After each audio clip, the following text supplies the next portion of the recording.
Oke, kita mulai ya. Sekarang nih kita akan belajar ngerosting kopi dengan metode apa namanya, sederhana.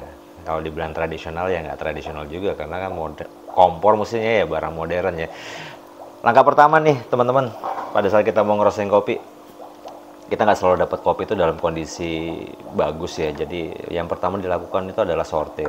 Ini saya udah sortir kopinya sebagian, dan ya karena cukup apa ya, cukup banyak defeknya juga. Jadi ada kopi hitam, ada kopi pecah, ada kopi yang terlalu kecil ukurannya. Nah, satu yang kita mesti coba buat pelajarin di roasting manual ini adalah mengenali karakteristik yang pertama kita harus tahu dari kopi itu adalah kalau bahasa sederhananya mungkin kelembapan. Kalau dalam bahasa roasting mungkin kita akan bilang itu adalah kandungan kadar air yang ada di dalam biji kopi ini. Jadi biji kopi ini setelah dia dipanen kemudian jadi gabah dikupas, harapannya adalah kadar air yang terkandung di dalamnya itu berkisar antara 11-12. Kalau untuk robusta seperti ini ya mungkin maksimal 14-15% kadar air. Tujuannya apa? Tujuannya untuk memperpanjang usia penyimpanan dari biji kopinya. Nah, kadar air ini menentukan berapa durasi waktu yang kita perlukan untuk roasting, berapa lama waktu yang kita butuhkan juga untuk mencapai tingkat kematangan yang kita harapkan. Ini saya tetap ingetin ke teman-teman juga, masukan aja supaya kalau di rumah, kenapa ada perlunya kita nyoba buat ngerosting kopi kita sendiri. Kalau kita hobi sekali dengan kopi ya, untuk nyoba ngerosting kopi di rumah. Pertama adalah masalah kesegaran. Artinya biji kopi yang kita sangrai, kemudian kita konsumsi sendiri dalam durasi waktu yang tidak lebih mungkin 1 minggu atau maksimal 2 minggu, teman-teman punya kopi yang selalu fresh. Dan kopi yang fresh itu sangat berbeda sekali dengan kopi yang tidak fresh. Usia freshness, kesegaran dari kopi yang sudah di roasting itu sebetulnya kalau menurut saya secara pribadi itu sangat singkat. Mungkin tidak lebih dari 1-2 minggu aja. Saya kasih ilustrasi yang paling sederhana gini. Bayangin teman-teman beli roti yang baru keluar dari oven terus masih di tokonya kita makan. Kedua adalah ketika roti itu kita bawa pulang, taruh di meja, sejam kemudian kita makan. Atau kopi itu kita simpen sampai nanti sore, kalau kita beli pagi, sore baru kita makan. Jadi roti yang keluar dari oven yang 1 jam setelah keluar dari oven dengan yang mungkin 11-12 jam keluar dari oven, kita dengan mudah bisa membedakan kesegarannya. Intinya adalah kopi yang baru keluar dari oven dengan yang 12 jam kemudian kita makan, itu tetap bisa dimakan, tetap consumable ya. Dan tidak akan berdampak apa-apa sama kesehatan. Tapi secara taste, rasa, reaksi di badan, saya percaya kita bisa bedain lah. Artinya kesegaran dari roti tadi itu sudah dalam waktu 12 jam dia sudah berangsur-angsur berkurang. Sementara kalau kopi mungkin durasinya juga ya tidak panjang sekali ya, 1-2 minggu aja. Kalau menurut saya udah bisa bedain nih kopi yang kesimpan terlalu lama di toples atau di kemasan apapun kemasannya, ya tidak mungkin bisa mempertahankan kesegaran dari kopi itu untuk jangka waktu yang cukup panjang. Oke, ini kurang lebih berapa ini beratnya? Nah, ini kita udah dapat kopi yang cukup baik ya. Ya walaupun mungkin kualitasnya biasa-biasa aja. Bobotnya makasih. Bobotnya 65 gram. Oke, alat roasting yang kita perlukan yang dari rumah aja. Ini panci. Beberapa video yang ngajarin cara roasting manual tuh ada yang pakai teflon dan sebagainya. Tapi kalau saya lebih senang pakai panci seperti ini ya, karena cukup tinggi bagian pinggirnya, terus dia tidak terlalu tebal. Jadi saya nggak perlu nunggu terlalu lama buat manasin. Ketiga, ringan di tangan. Karena prinsip roasting itu adalah mengupayakan supaya beans yang kita masak ini dia berputar dalam waktu yang dalam putaran yang konsisten. Artinya dia tidak diem, dia terus bergerak, dia nyerap panas, sehingga kita bisa dapat hasil roastingan yang cukup rata. Lalu berikutnya kita mulai ya.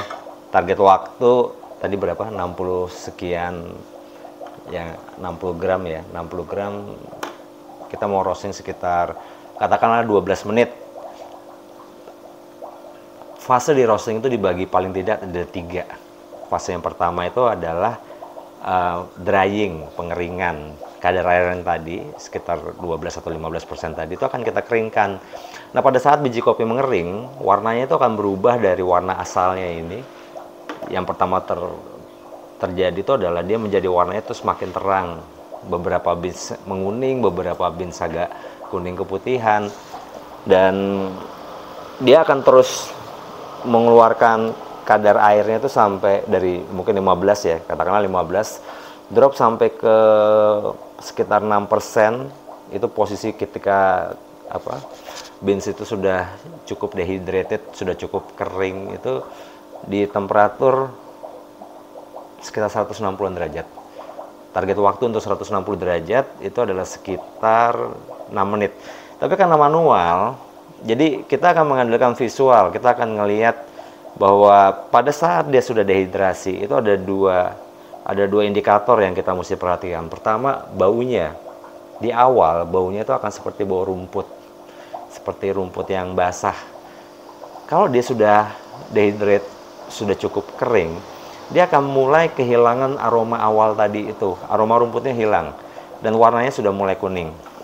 Ini kita mulai panasin komornya sambil nunggu. Karena ini cukup tipis, jadi ya mungkin kita nggak perlu panasin terlalu lama juga, dan perlu nggaknya preheat ya nggak terlalu lah, karena ini kita ngeroasting secara manual ya. Ada timer nggak? Oke, ini kita preheatnya jangan terlalu lama, pancinya tipis. Kita mulai ya. 60 sekian gram masukkan dan langsung start waktu. Dan jadi teman-teman lihat caranya itu, pancinya dibuat agak sedikit miring dan dia diputar seperti ini. Tujuannya apa? Tujuannya itu supaya biji kopi yang kita sangrai ini dia terus bergerak, dia nggak diem. Artinya tidak sampai dia berhenti kena panas dari pancinya. Ini kita lakukan terus seperti ini sampai dengan menunggu warnanya menguning. Oke. Pada saat teman-teman mulai belajar di awal, coba sesekali menghirup aromanya seperti itu untuk tahu gitu loh. Jadi ada perubahan, tidak hanya warna ketika kita merosting. Jadi ada dua lah setidaknya. Pertama, warnanya dia berubah, semakin lama mulai menguning. Yang kedua adalah aromanya. Nah, ciri-ciri lain yang akan berubah juga itu adalah akan kulit-kulit ari yang awal menempel di green bean itu dia akan mulai terlepas karena panas di awal. Itu juga kenapa makanya di mesin roasting itu perlu airflow yang dia untuk menghirup chaff atau kulit ari yang terlepas dari biji kopi ini. Oke, ini waktu roasting kita sekarang udah 1 menit 29 detik. Wait.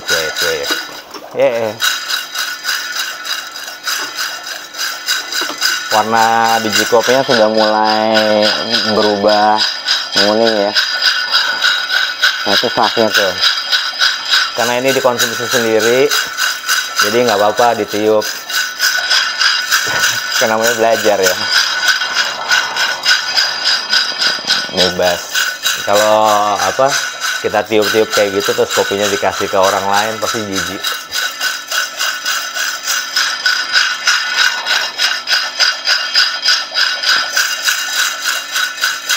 atau nggak usah cerita sama orang lain kalau kopinya kita tiup-tiup tapi kita seduhin juga.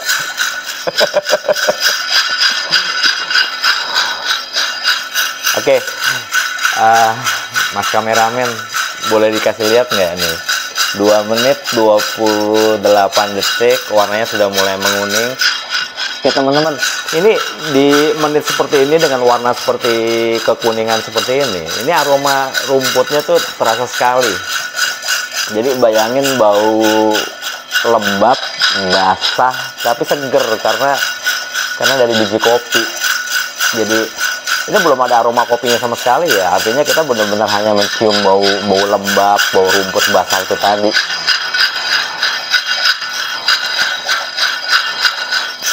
Aduh, nyampe ke muka nih. Oke. Yang mesti tetap diperhatiin sambil lihat waktu, karena ini udah mulai masuk menit ketiga, adalah besaran api. Jadi kalau teman-teman lihat warna kuningnya agak lambat, bisa apinya coba digedein lagi untuk ngejar temperatur yang lebih cepat. Nah, kemudahannya adalah kita bisa ngatur juga jarak dari ayunannya kita ini, karena ini manual kan. Yang penting kita coba di tahap awal ini adalah mencapai target. Dalam 6 menit kita sudah bisa dapat biji kopi yang warnanya kuning sempurna.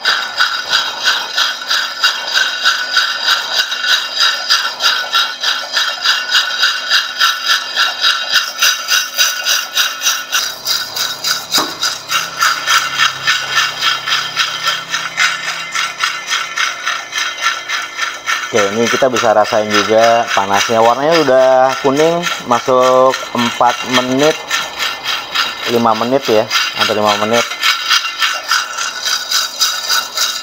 Ini karena biji kopinya biji kopi Robusta asalan, dia kelihatan gitu loh, dia punya perbedaan dehidrasinya dari antara beannya. Maksudnya ada yang warna kuningnya lebih gelap, ada yang warna kuningnya lebih terang, sambil tetap diatur apinya. Nah teman-teman, ketika dia udah mulai kuning seperti ini adalah fase awal dari maillard, fase dimana biji kopi itu sudah mulai dia akan mulai sudah menyerap panas, sampai nanti dia akan mulai mengeluarkan panas juga dari dalam beansnya. Artinya itu udah proses maillard. Target kita yang kedua, kita akan coba dalam 3 menit ke depan untuk mencapai crack 1 dari kopi ini.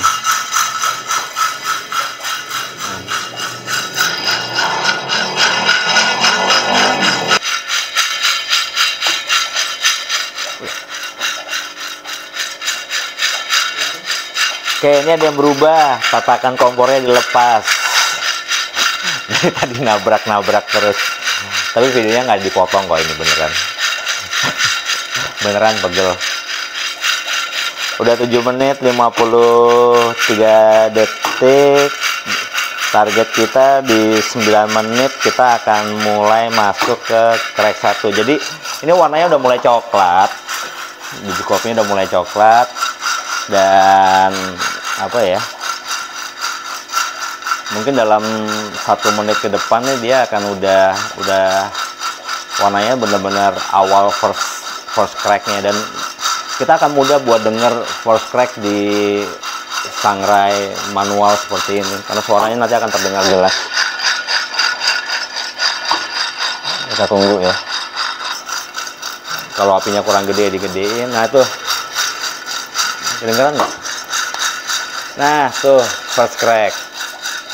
Oh iya ya, mikrofonnya ada di sini, nggak denger dia. Tapi tadi udah first crack. Oke, karena ini Robusta, jadi kita akan roasting sampai end of first crack, sampai mau masuk ke tuh suaranya, cetek. Ya, ini udah first crack pas di 9 menit. First cracknya udah pas di 9 menit. Jadi ini udah masuk ke fase development. Nah, ciri-ciri di first crack, di fase development ini adalah aroma dari roastingnya tuh udah berbeda gitu loh. Dia akan mulai memunculkan warna harum kopi yang kita mau cari nanti.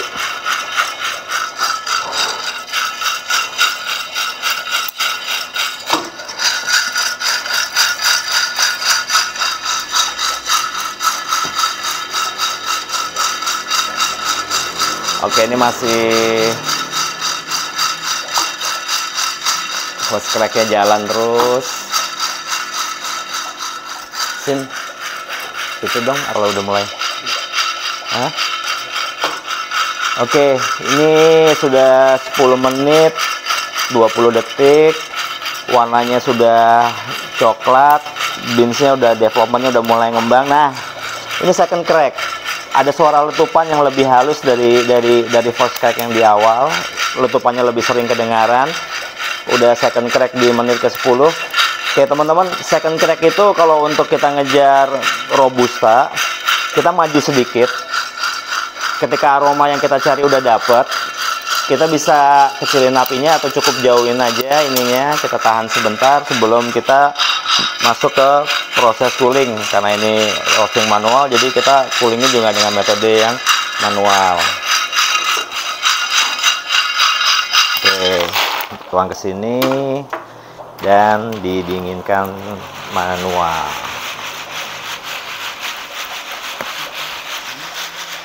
Karena kopinya sedikit, pasti dinginnya cepat.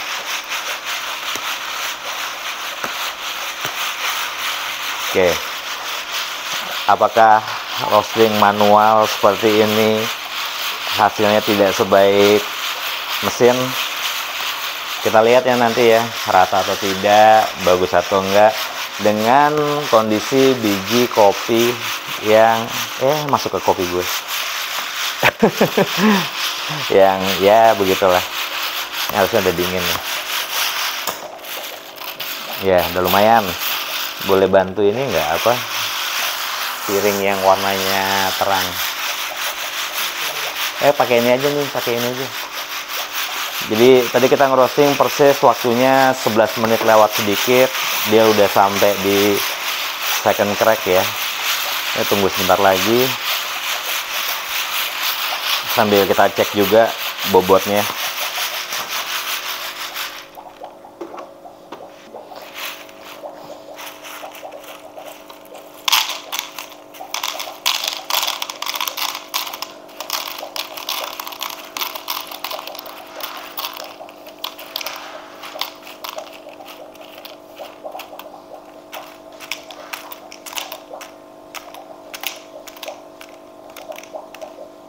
Oke, bobotnya ini adalah 54 gram, tadi 60 sekian, berarti susutnya sekitar berapa ya?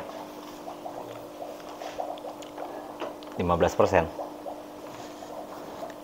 Jadi kadar airnya berarti cukup bagus, cuma memang kondisi kopinya yang kurang istimewa. Oke teman-teman, sebelum kita lanjutin dengan nyeduh, atau kita nanti bakal coba ngerosting beans yang lain, dilihat detailnya. Jadi cukup rata ya, jadi kuncinya adalah terus bergerak, jangan sampai diem, karena kalau dia diem, dia nempel, dia akan terbakar. Nah ini beans-beansnya warnanya terang ini kita pisahin. Ini bagian dari defect juga, karena emang mungkin kalau kopi robusta nggak benar-benar panen red cherry, sehingga ada beberapa yang kopinya nggak mateng ikut. Ciri-ciri kopi yang masih muda itu dia, kalau yang warnanya masih hijau, dia punya kepadatan densitasnya tuh masih tinggi sekali, sehingga kemampuan serap panasnya dengan kondisi kopi yang densitas tinggi itu masih akan lebih lambat, sehingga ketika beans lain yang masak sudah matang, dia masih warnanya kuning. Oke, ini adalah hasilnya, kita udah bisa lihat roasting manual.